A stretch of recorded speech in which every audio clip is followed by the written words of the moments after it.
Welcome back to the channel, guys. Today's video we have another subscriber fish room tour for you. So we've been big fans of Patty's Aquatics for a while now, and I asked him if he would consider filming a fish room tour for our channel, and like the legend that he is, he agreed. I find his fish room extremely interesting, and his non-mechanical filtration approach is of particular interest to us. Not that we could get away with it, but I also feel he has an amazing screen presence and he's going to explode on YouTube sooner or later, so we're getting in there early. So before I pass you over, I just want to say, if you like what you're about to see, please consider checking out his channel. Link is in the description below, or search Patty's Aquatics and give him some of your awesome support. If you're new to the channel and you're just watching this for the first time, don't subscribe to us, subscribe to Patty's Aquatics. Without further waffle, I'll pass you over to Patty's Aquatics. Welcome to Patty's Aquatics, and my name is Patty. My friends over at Aqua Edition asked me if I had any interest in filming a fish room tour for their channel, and I said I would be more than honored to do such a thing. So now, if you're not familiar with me or my channel, my entire fish room is run without filters. No filtration except for biological filtration, and they are all dirted tanks. Well, except for my little goldfish pond, which I'll show you in a while. But to start this tour off, let's start back here in this tank. Well, this is my 29-gallon tank that houses my pink Japanese Endlers.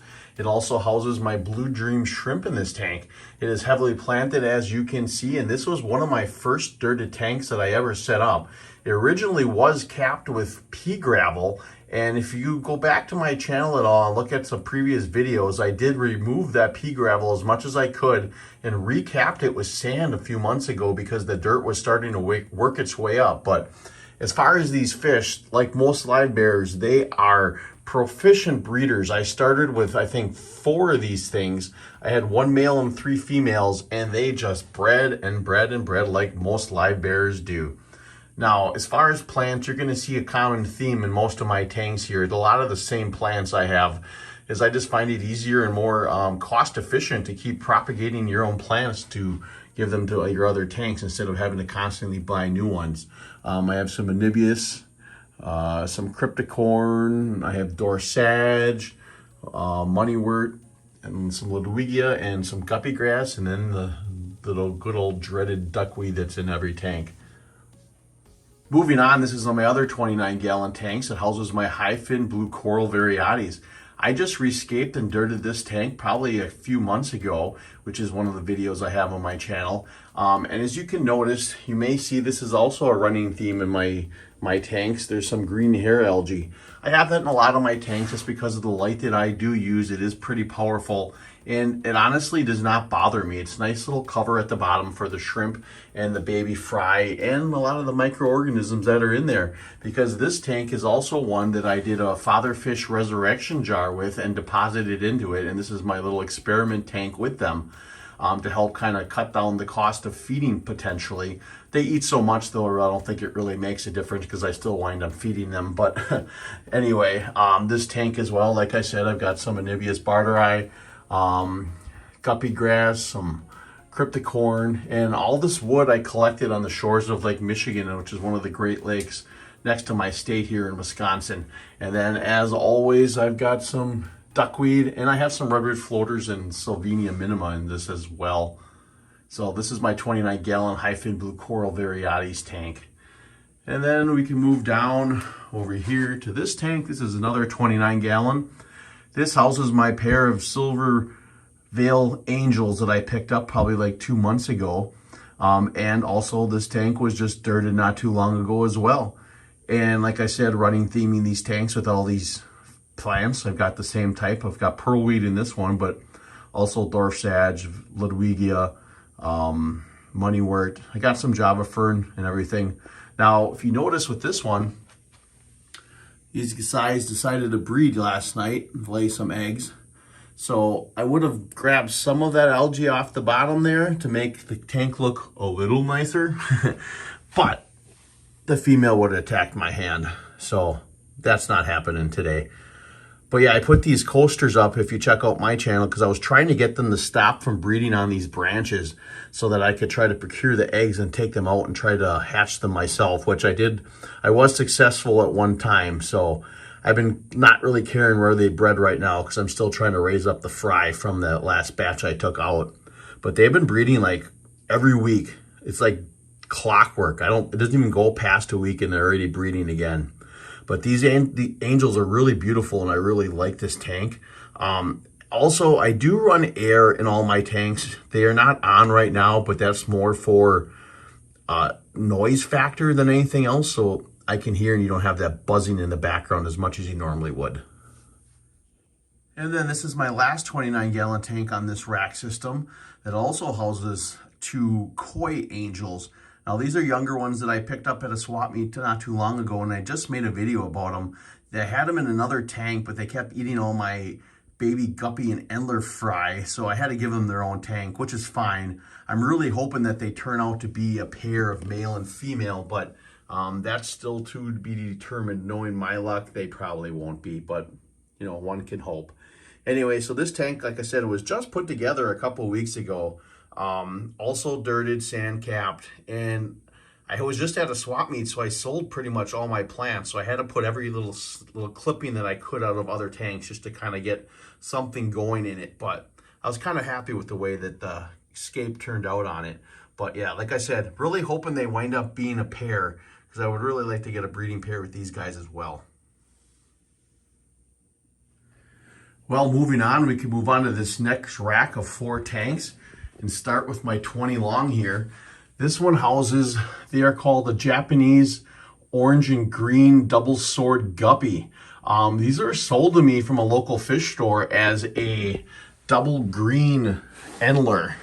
Now, the person that wound up selling them to that fish store actually contacted me and told me that she bought them as these guppies and that the store owner decided to change the name on them. Now, as you can probably see, there definitely is some kind of Endler mix in them, but I think they're beautiful. I love the way those males look with those colors and the long flowing double sword tails.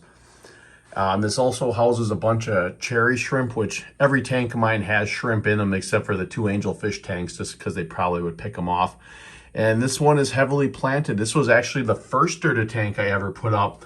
And this one also had pea gravel as a cap that I wound up removing and putting sand over it, just because sand is the better cap to put on a dirted tank. When I first started putting these things together, I didn't do as much research as I should have, and it just really wasn't sure what to do. So I wound up doing a couple of both, and I wound up redoing the ones with the pea gravel cap to put in the sand just because they're the better ones longevity wise.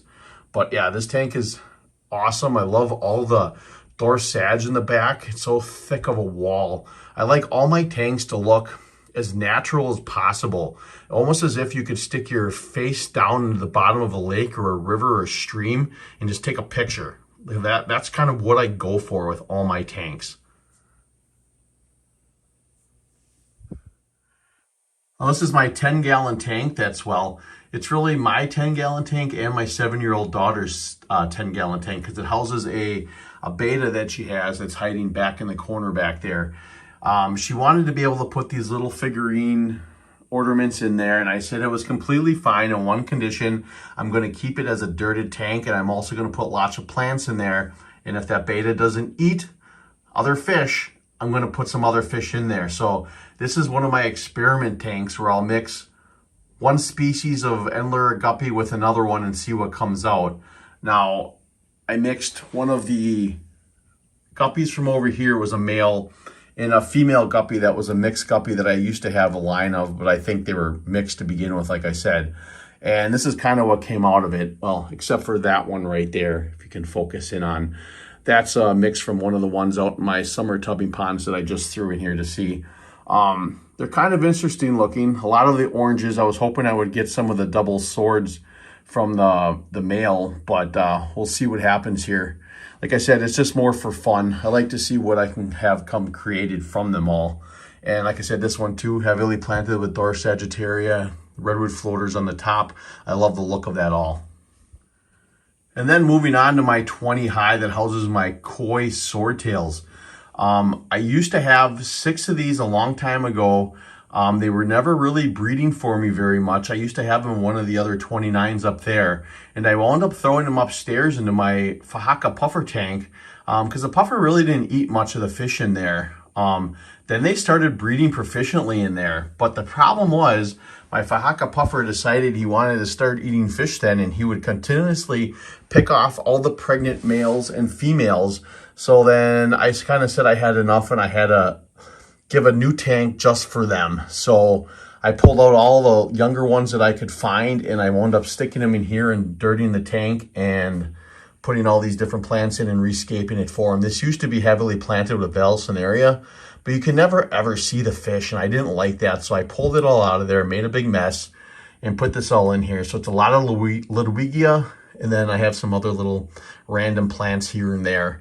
But I really love these fish, and there's a few females that are 100% pregnant and just ready to pop. I can't wait, and I'm hoping that they don't eat them. The only problem with this tank is I see that there's a few more males than probably should be in here, and there's one big bully male up here that's the tank boss that makes a lot of the other ones color and hide. So I may have to take a couple of the males out of there, but really love this tank, and I can't wait for them to start to have babies, like I said, and I hope that they don't start eating them because I really like to kind of populate with these guys because I really love that koi color of it. There is one in here too, if I can find them, that's mostly white, and I think that's really cool looking.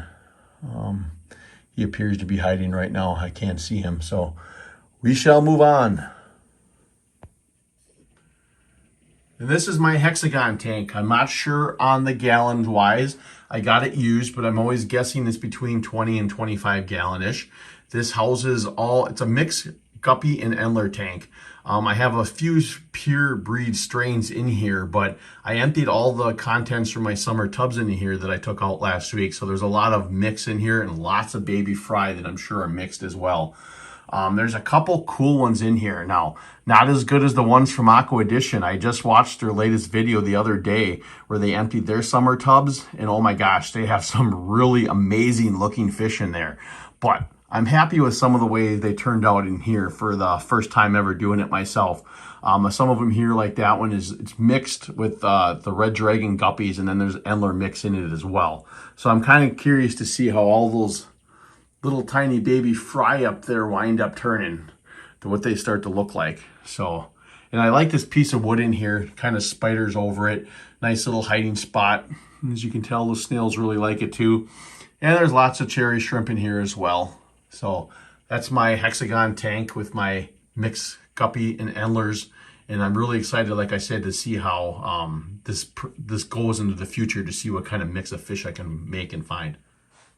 And these are my little tabletop, little nano type tanks. First here, I don't really count this as a tank. This is where I have some of the baby angelfish that I had taken out of the tank. There has been a major die-off in them. There's probably like 20 in here yet, but I'm not exactly sure why. I think some of them just maybe weren't eating because this is the first time I did it, and I don't have baby brine shrimp. And what I fed always in the past, baby cichlids, is just the powder of rapashi, which I have been feeding them. So that might be the reason why. But like I said, this is more of an experiment, first time to see how it works out. And I will be making a full video on that. So if you're interested, go check out my channel. And then this is a 2.5 gallon little nano tank. Now I put both of these together because that is a little fish bowl in a video of mine, how to set up an aquarium for free. Everything I got inside these tanks, I didn't spend a penny on. I got dirt from my backyard, the sand, which all the sand in my tanks are all from Lake Michigan, the beach of Lake Michigan.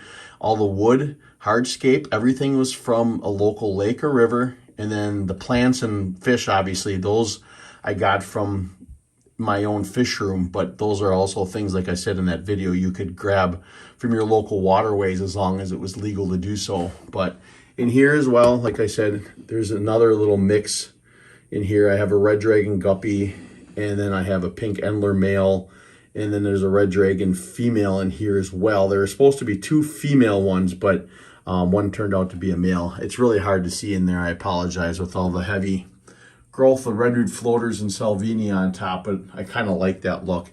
And then the reflection from all the stickers here. I always wanted to find a way from Aquarium Co-op. I ordered a lot of supplies always in the past and still do to this day. And they always give you free stickers, or at least they always used to do. And I never knew what to do with them. So I stuck them all on my table here. Thought it kind of was a cool way. And then in this fish bowl, all that I have in here are shrimp. I have Blue Dream shrimp, and then I stuck some cherry shrimp in there. I just want to see over time if they start to breed together, if I find anything really cool. But it's so hard to see in there, and this reflection is just never going to work. And then lastly down here is my 100-gallon Rubbermaid tote. This house, I have 2 goldfish in here. I used to have a koi in here, but I just recently sold it because that koi would bully the goldfish. I had 2 older goldfish that were, I think he pretty much bullied and killed, and he eats all the guppies and endlers I would throw in here, and I kind of got sick of it, so I rehomed him to a better home.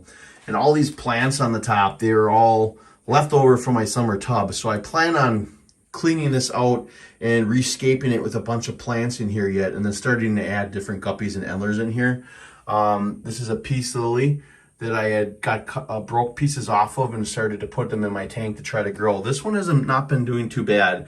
This one doesn't look too nice. I just pruned a little bit of bad stuff off of it, so we'll see what happens. But that's my 100-gallon tote. Like I said, I have work to do on it. I plan on putting another video out on it soon. Well, that was my fish room and a quick little fish room tour. Now I want to give a quick shout out and thank you to Aqua Edition. I appreciate it immensely for you allowing me to show more about me, my fish room, and what I'm all about on your channel. So if you're watching this video and you're not subscribed to Aqua Edition, make sure you hit that subscribe button for them. They are awesome people with awesome fish and awesome tanks.